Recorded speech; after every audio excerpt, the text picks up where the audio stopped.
வணக்கம் தமிழ் மக்களே, எல்லாரும் எப்படி இருக்கீங்க?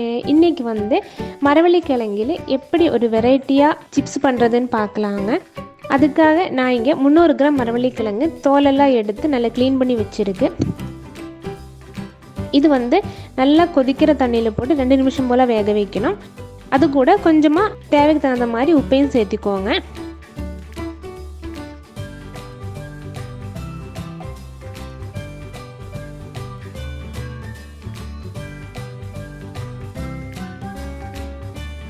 ரெண்டு நிமிஷம் ஆனதுமே நம்ம இது தண்ணியிலிருந்து எடுத்துக்கலாம்.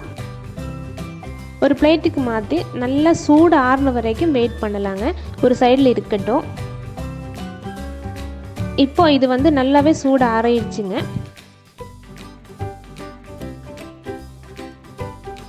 இனி இது நீளமாக இந்த மாதிரி கட் பண்ணணும். நம்ம ஃபிங்கர் சிப்ஸுக்கெல்லாம் பொட்டேட்டோ கட் பண்ணும் இல்லைங்களா, அந்த மாதிரி நீள வாக்கில் கட் பண்ணி எடுத்து வச்சுக்கோங்க.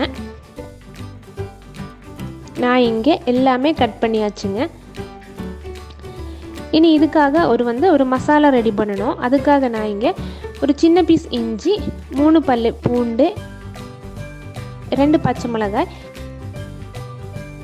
எல்லாத்தையும் சேர்த்து இந்த மாதிரி நல்லா க்ரஷ் பண்ணி எடுத்துக்கோங்க.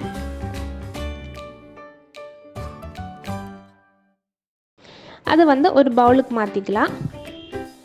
அதுக்குள்ளார கொஞ்சமாக கருவேப்பிலை இந்த மாதிரி கையை வச்சு கட் பண்ணி போட்டுக்கோங்க.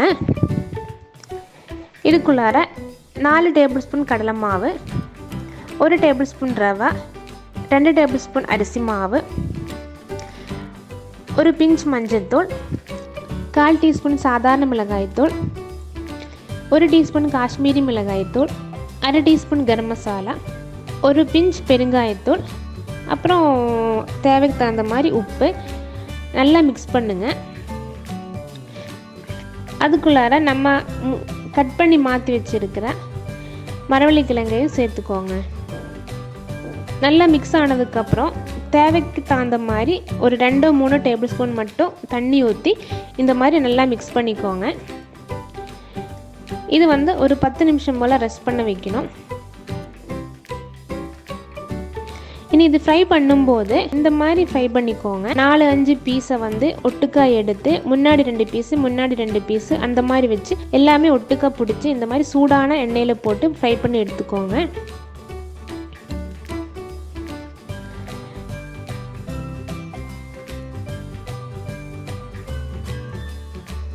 இதோட பேர் கோழிக்கால்னு வச்சதுனால அந்த ஷேப்பில் வர்ற மாதிரி நீங்கள் ஃப்ரை பண்ணி எடுத்துக்கோங்க.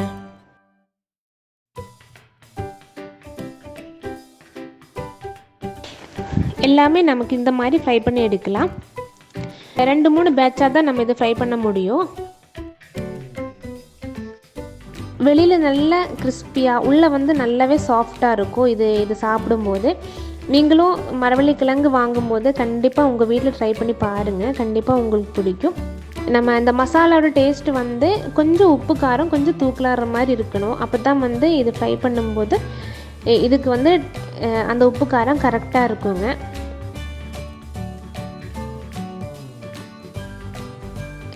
நான் இது எல்லாமே ஃப்ரை பண்ணி பிளேட்டுக்கு மாற்றியாச்சுங்க.